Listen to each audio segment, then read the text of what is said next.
So I'd like to go around. We've added a few more students from St. Johns County to go around and have everybody introduce their name and what school they attend. I'm Amelia. I'm a dual enrollment student. I'm Jaden. I go to Creekside High School. I'm Nahal. I go to Allen Denise High School. I'm Tatum. I go to St. John's Eric College. I'm Jacob. I go to PEP. I'm Grayson. I go to PEP. I'm Sadie, and I also go to PEP. So we were last leaving it off about the different protected groups that are in schools, and it seems like pretty much everybody is a protected group except for Christians, except for God.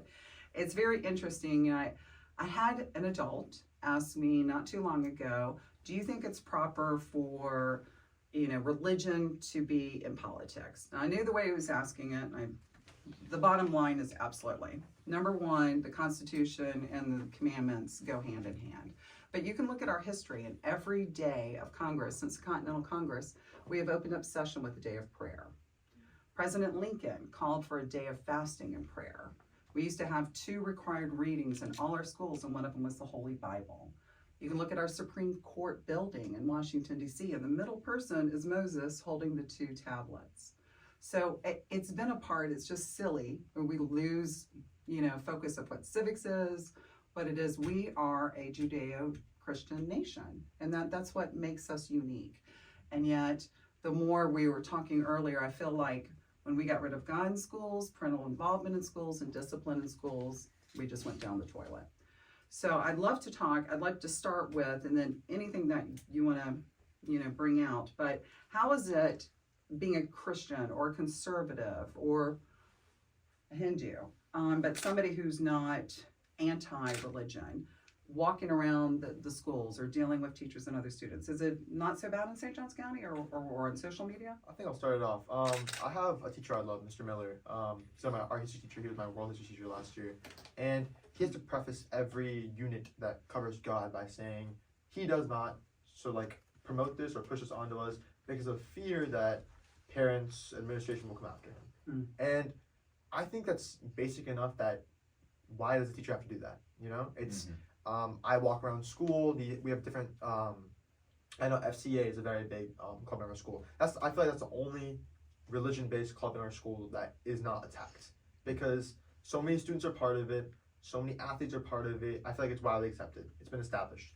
But if you walk around our school, and I think it's fair to say most schools in Florida, if you walk around openly conservative, openly religious, either you're looked at as weird, you're outcasted, or you're shunned because you're not following this trend of not believing in God, wanting to go out and commit these immoral acts. That's what I wanted to say with my school. I think what Nahal said, you kind of do get shunned away, and that's what I've noticed throughout my school, especially, is people are kind of shy and fearful to speak their mind when it comes to God. I know a buddy of mine who's very outspoken with his religion, who is a Christian as well, but he was very strict when it comes to no sex outside of marriage and other moral acts like that. And he's been turned away from other girls in the school. They're I don't want anything to do with him. He's like just because of what I believe in. And so it's really odd to see this school being so separated when it comes to people that believe in a God but are not very pronounced in saying it.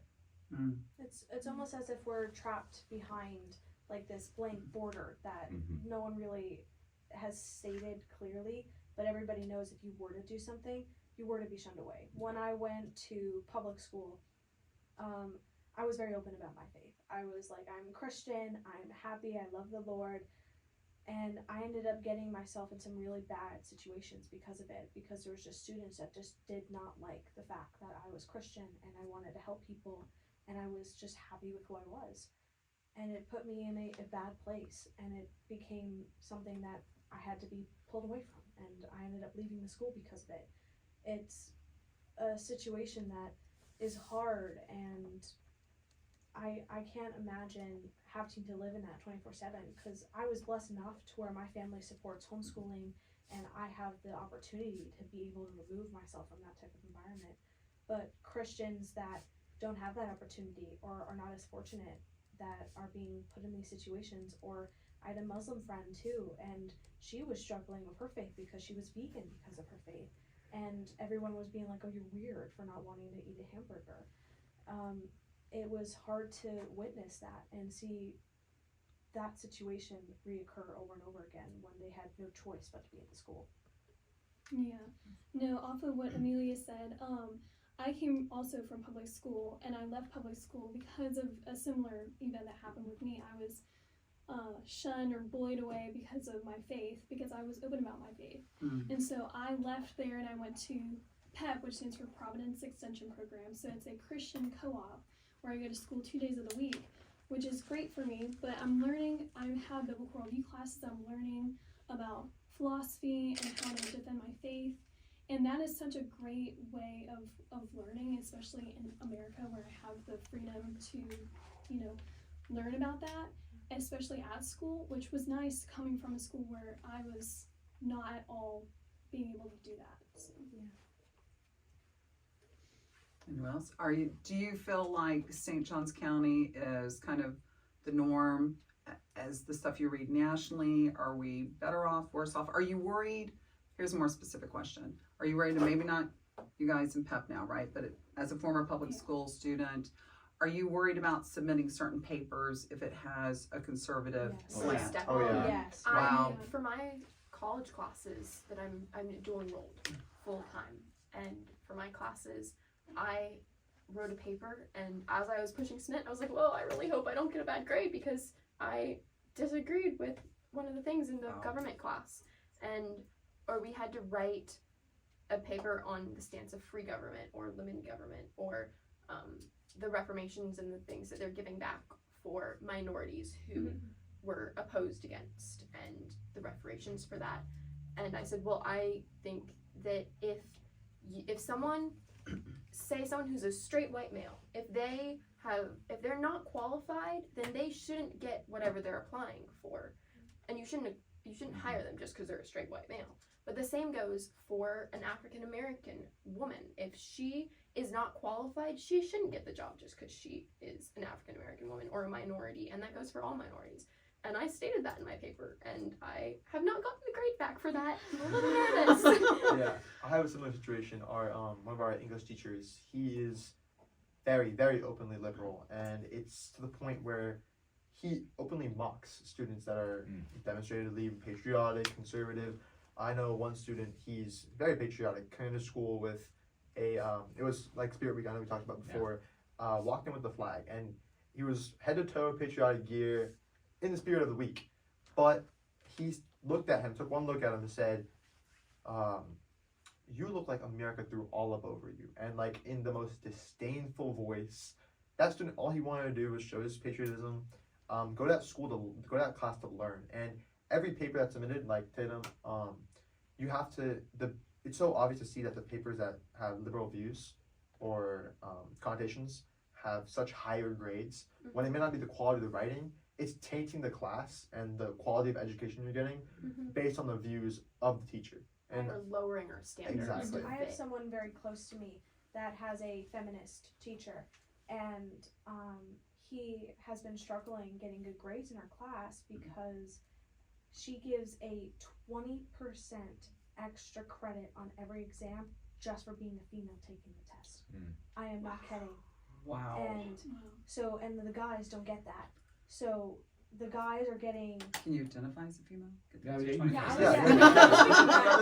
Sorry, I didn't mean that. It's hard to watch this because he is just trying to get a good grade in the class, but this female teacher that's a crazy feminist is like, well, you're a man, you can do this without it, so I'm going to give the girls. And then that same way, that's not supporting girls. exactly, Yeah. that pushes the Right. agenda that men are Better, inferior.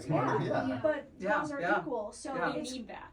it's crazy because liberals think that they're supporting people to be the best that they can be, but they're not, And they're because It's like lowering the standards Yeah. all the way around. if you look Providing at a crutch. YouTube, they had a Black appreciation of Creators Week, and it was like just this page to where they Black creators things. The Black creators blew up on it. They were like, we hate this. We're just because creators. We're just creators. We don't want to be signified as something different. We're creators. We're all a part of the system, and we work for what we have. We don't want to be signified as Black creators. To your point, so I was an FAA air traffic controller, and I don't know if you've read the news. I mean, they just keep lowering the standards, and we're having all these aviation issues. And I worked extremely hard. It was only 10% women, but because I was qualified. So, you know, I don't need to be looked at as, oh, she got it because she's a girl, right? Kind of thing. I mean, plus, it's a safety issue. Let's just, I mean, like you said, where is the feminist movement on boys playing girls' sports? We've just left the building. It's ridiculous. So how do you guys navigate that, knowing that, does it make you change your paper, or do you find your people? Now you've got a group of 130, which is phenomenal. How do you navigate this society and some of those teachers? We tell our students or our club to go about it in an appropriate manner. So we tell them, you know, be mature about it. If you disagree and you don't want to write a paper about it, or you don't want to take a test on something that you don't believe in, then just abstain from it. And that's what we had 2 kids do, and they ended up getting exempted from it, because then they went to administration and they said, well, because you don't believe in this, you don't really have to participate in it. So we tell them just to maintain an appropriate manner, be mature about it. And I've been called in my science class, you know, a bigot and everything, because I believe in creationism. And my teacher's like, well, you shouldn't be in this class if you don't believe in the scientific. I'm like, okay. One of the part of with science, something my mom always told me was, if you're getting a test on the theory of evolution, that you answer those questions based on the textbook. You say the textbook says X, Y, and Z. You don't say, well, I think X, Y, and Z just to fit the norm. You say, what you told me was this. Yeah. Only because you brought that up. So probably, you know where I'm going with this. Years ago, we were fighting the evolution standards as far as when they're, you know, we know microevolution exists, but they were having test questions that evolution is the basis for the origins of life as a test question for the state.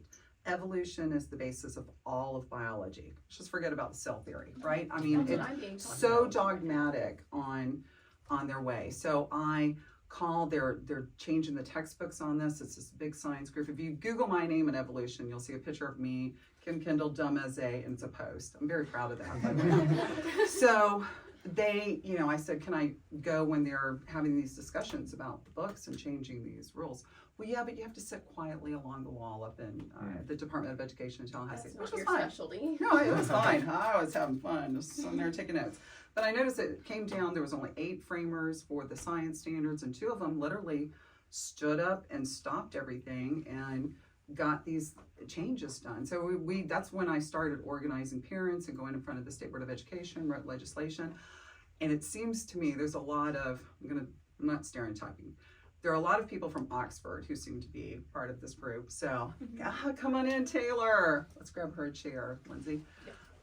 So they started sending threatening letters to some of the moms that I had organized with. And my number is everywhere. So they started prank calling me in the middle of the night. And so my theory of how I navigated, so my son was young, my daughter was young, they were 3rd and 4th grade. I'm like, my mom always had a whistle by the bed for prank calls. And this was so long ago before cell phones and such, right? So we go to Dick's Sporting Goods, and my son's like, Mom, what about an air horn? So 3 days later, some guy from Oxford, he stopped calling me at 2 a.m. I'm like, so if there's somebody you go into, if you run into one of these guys that have bad hearing in his left ear, that's my guy. But I'm like, you can meet me at a public forum, like you said. Maintain, like, come on, this is not Mean Girls 6th grade. Meet me in a public forum, come have a logical debate. We can agree to disagree. Why have we lost that in America? I mean, of all countries, and you know, it's okay. And I learned so much more from people that don't always agree with me on every single issue, right? And have these discussions. But anyway, that's how I navigate. Y'all keep that file away, air horn.